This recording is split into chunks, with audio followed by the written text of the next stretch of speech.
Hello student, एक बार पुनः आप सभी का आज की क्लास में स्वागत है। देखिए, आज की क्लास में हम लोग देखेंगे यूरिन फॉर्मेशन। ठीक है, क्या देखेंगे? यूरिन फॉर्मेशन यानी कि मूत्र का निर्माण।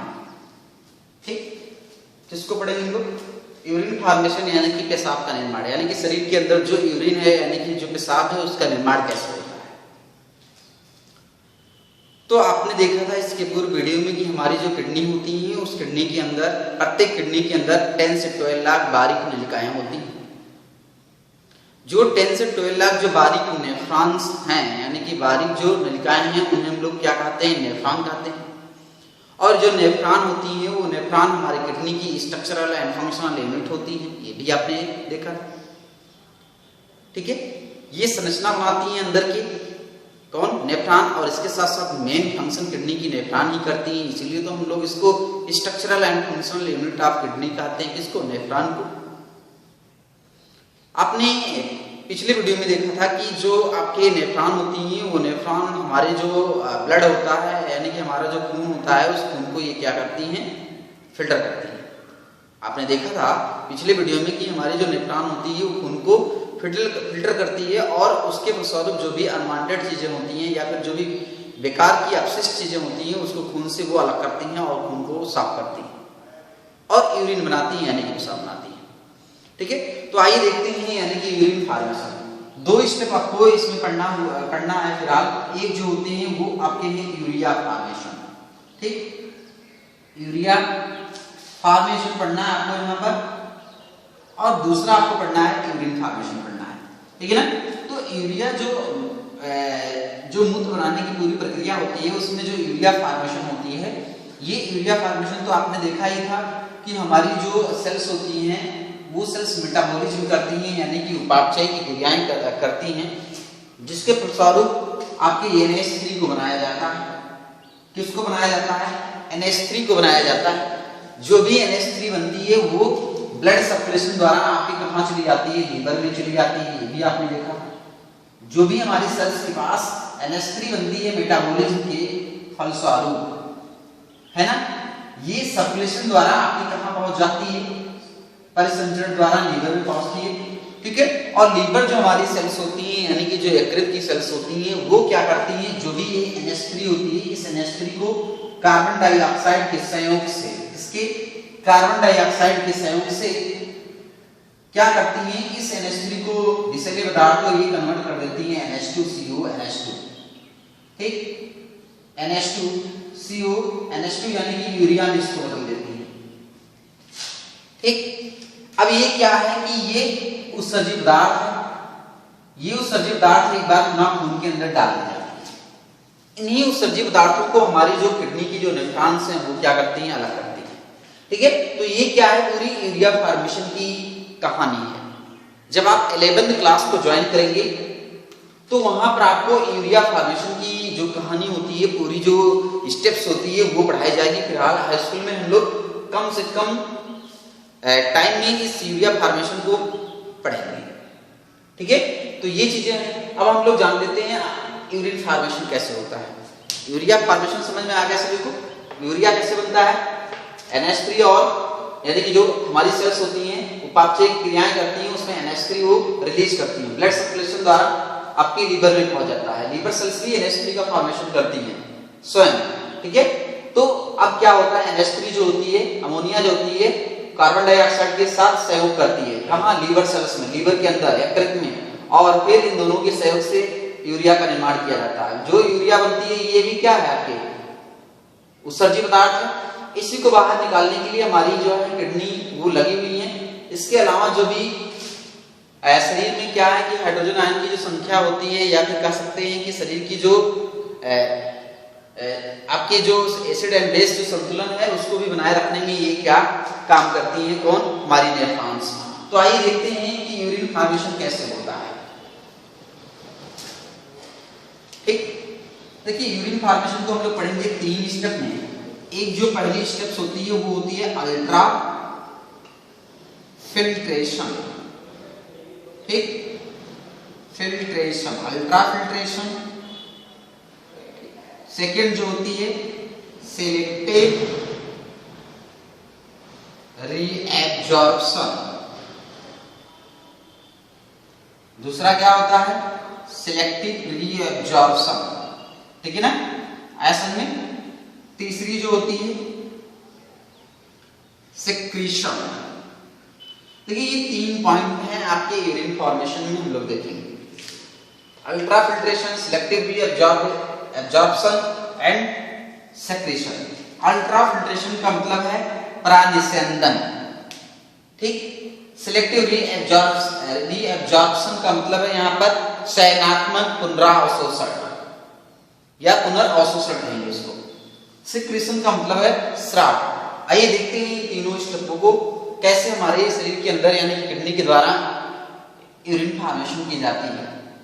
तो किडनी के अंदर नेफ्रॉन ही होती है जो यूरिन को बनाने का काम करेगी, है ना। नेफ्रॉन ही हमारी जो होती हैं वो क्या करती है यूरिन को बनाती है। आपने नेफ्रॉन में क्या देखा हुआ था कि हमारी नेफ्रॉन में आपकी बोमन कैप्सूल थे, प्याले जैसी ऐसी संरचना बोमन कैप्सूल थी, है ना।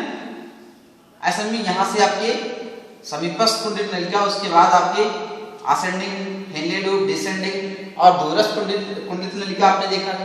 फिर उसके बाद कलेक्टिंग डक्ट, संग्रह नलिका मिले थे। ये क्या थे नेफ्रॉन के पार्ट थे। आइए देखते हैं अल्ट्राफिल्ट्रेशन में होगा क्या।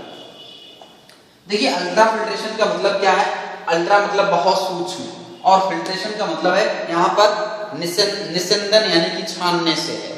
क्या है सूक्ष्म छानने से ये शब्द जुड़ा हुआ है, ठीक। देखिए हमारी जो नेफ्रॉन्स हैं वो नेफ्रॉन्स क्या करती हैं, जो ब्लड है उस ब्लड को क्या करती हैं छान लेती हैं और उसको छानने की जो प्रक्रिया है वो क्या कहलाती है अल्ट्राफिल्ट्रेशन कहलाती है। क्या कहलाती है आपके अल्ट्राफिल्ट्रेशन कहलाती है। आपने देखा था कि ये हमारे नेफ्रॉन्स के क्या है बोमन कैप्सूल है। देखिए हम नेफ्रॉन्स बना रहे हैं यहाँ पर, देखिए ये हमारे क्या है नेफ्रॉन्स के बोमन कैप्सूल। ये नेफ्रॉन हो गए, आपने देखा था ये नेफ्रॉन की क्या बोमन कैप्सूल और इसके निकट ही आपको एक घूमी हुई नली मिल रही है, ठीक है ना। ये क्या है प्रॉक्सिमल, क्या प्रॉक्सिमल कॉन्वोल्यूटेड ट्यूबल और ये आपकी असेंडिंग लिंब हेनले लूप बन रही थी। क्या बन रही थी हेनले लूप बन रही थी और हेनले लूप आपकी डिसेंडिंग क्या बना रही थी डिसेंडिंग लिंब बना रही थी, है ना। और डिसेंडिंग लिंब जो है वो क्या बना रही थी डिस्टल कॉन्वोल्यूटेड ट्यूबल बना रही थी और डिस्टल कॉन्वोल्यूटेड ट्यूबल जो है इसमें खुलती थी एक डक्ट में खुलती थी। उस डक्ट को कलेक्टिंग डक्ट कहते हैं यानी कि संग्रह नल कहते हैं। ये आपने पूरा देखा है ना, समझ में आया सभी को। ये क्या हो गया आपके कलेक्टिंग डक्ट हो गए, समझ में आया। अब देखिए ये आपकी क्या है बोमन कैप्सूल है। क्या बोमन कैप्सूल, ठीक। ये क्या है आपकी कलेक्टिंग डक्ट हो गई। ये क्या है इनलेट लूप हो गई, ठीक। ये प्रॉक्सिमल एंड ये क्या डिस्टल है।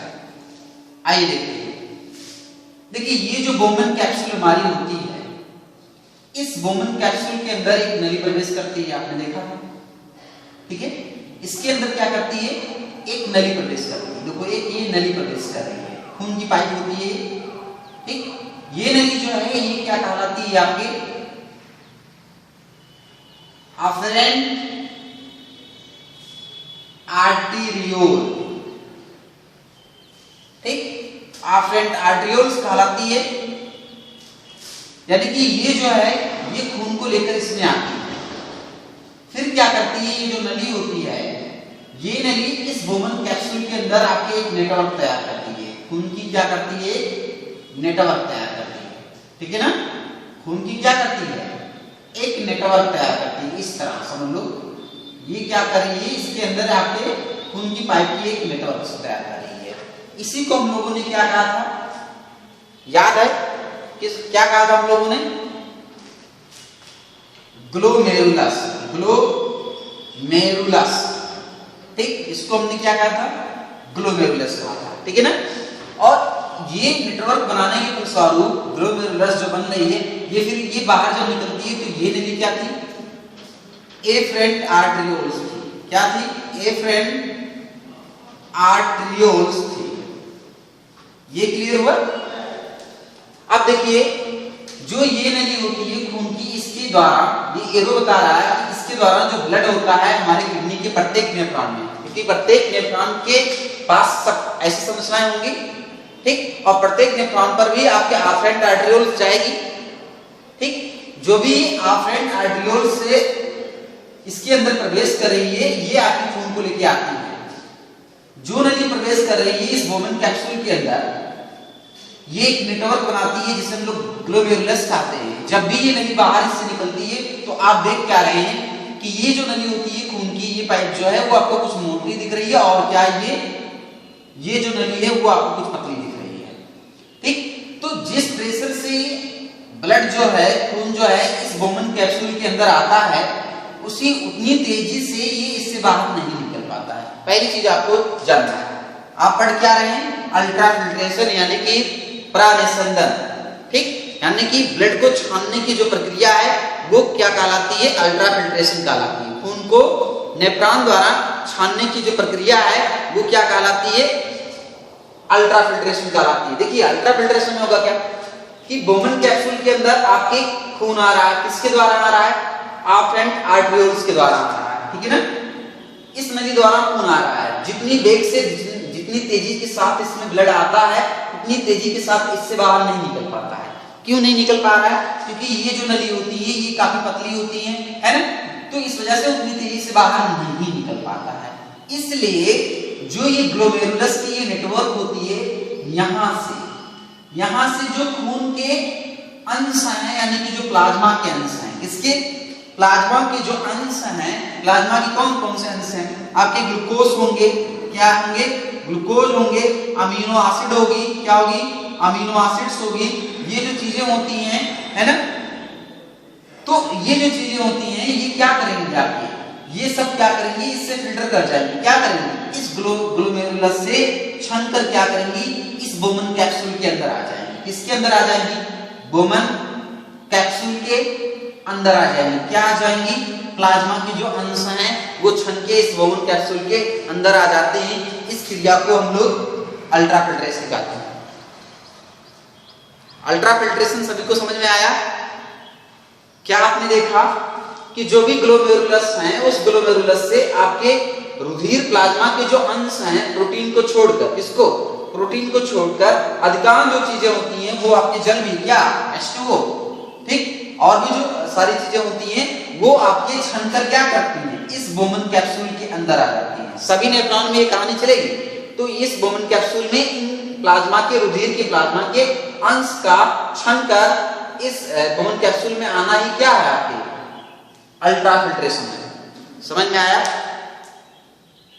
रुधिर के प्लाज्मा के अंश का, glucose, amino acid, H2O etcetera इत्यादि का इस ग्लोमेरुलस से छनकर बोमन कैप्सूल में आना ही अल्ट्राफिल्ट्रेशन कहलाता है।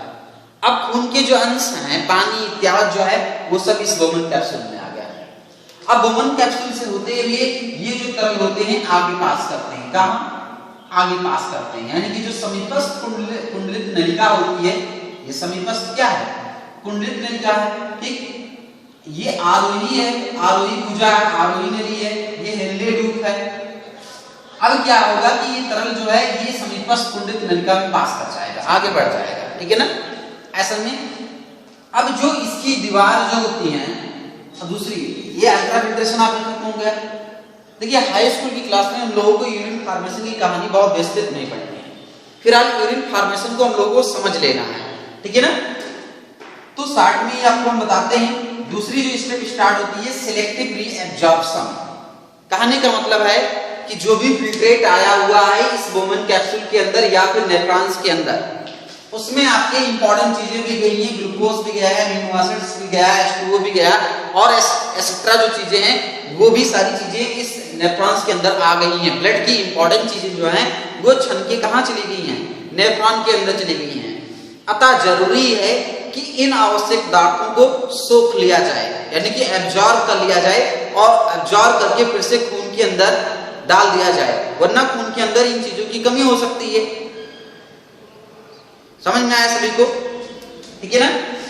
सिलेक्टिव रीअब्जॉर्प्शन में होगा क्या, इसको हम हिंदी में क्या कहते हैं, चयनात्मक पुनर्अवशोषण, यानी कि जो फिल्ट्रेट आया है इस नेफ्रॉन के अंदर बोमन कैप्सूल से, इस प्रॉक्सिमल यानी कि जो समीपस्थ कुंडित नलिका है इसमें पहुंच रहा है फिल्ट्रेट। कौन फिल्ट्रेट? जो छन के आया हुआ है, यहाँ पर ये बता रहा छन के आ गए। तो ये जो आवश्यक चीजें होती हैं, कौन कौन, ग्लूकोज, अमीनो एसिड, ठीक है, इन H2O, इन सारी चीजों को नेफ्रॉन के इन भागों से क्या किया जाए, एब्जॉर्ब कर लिया जाए, यानी कि सोख लिया जाए। क्या किया जाए? सोख लिया जाए, और सोख के एक बार फिर से क्या किया जाए, आपके खून के अंदर पहुंचा दिया जाए। तो इस कहानी को, इस चीज को हम लोग क्या कहते हैं, सिलेक्टिव रीअब्जॉर्प्शन कहते हैं। क्या कहते हैं? सिलेक्टिव रीअब्जॉर्प्शन कहते हैं। समझ में आया? आप जानते हैं कि नेफ्रॉन के पास ही आपकी क्या पेरीट्यूबुलर कैपिलरी नेटवर्क लगी होती है। ये सब क्या है आपके, ये पेरीट्यूबुलर कैपिलरी नेटवर्क होते हैं। पेरीट्यूबुलर कैपिलरी बाहरी नलिकाएं होती हैं, इसीलिए कैपिलरी कहते हैं, कैपिलरी नेटवर्क होती है।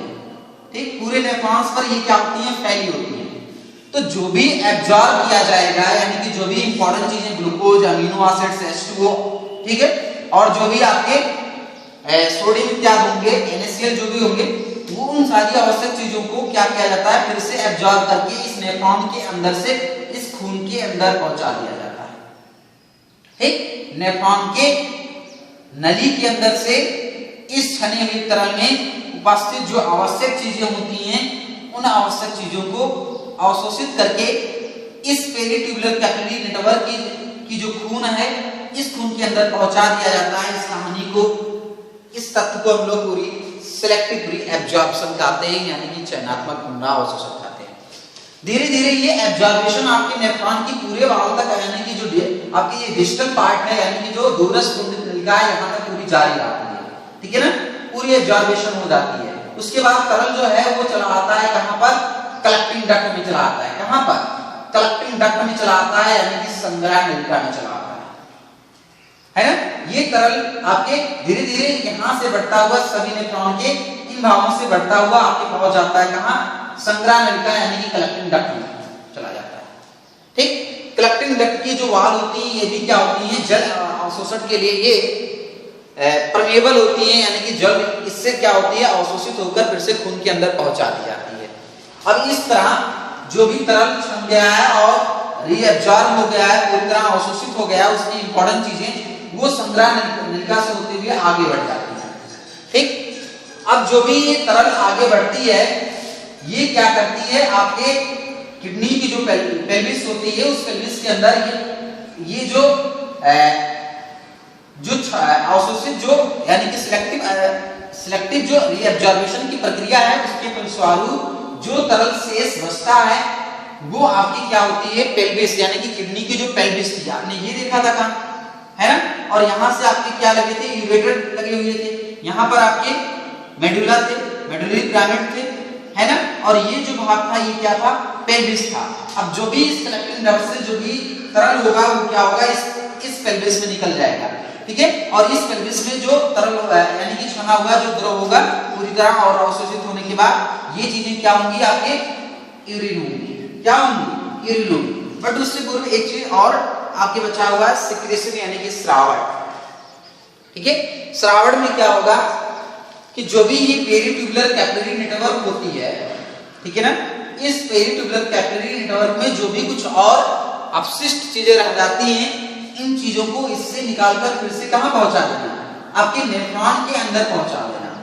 ध्यान देना कि जो भी ये आपकी पेरीट्यूबुलर कैपिलरी नेटवर्क होती हैं, इसमें कुछ आवश्यक चीजें रह जाती हैं, ठीक है, जो फिल्टर शायद नहीं हो पाती हैं। इसलिए इन जो बेकार की चीजें होती है, उसको फिर से इस खून से आपके किसमें पहुंचा देना, इस पेरीट्यूबुलर कैपिलरी नेटवर्क से किसमें पहुंचा देना, समीपस्थ या फिर नेफ्रॉन के अंदर पहुंचा देना।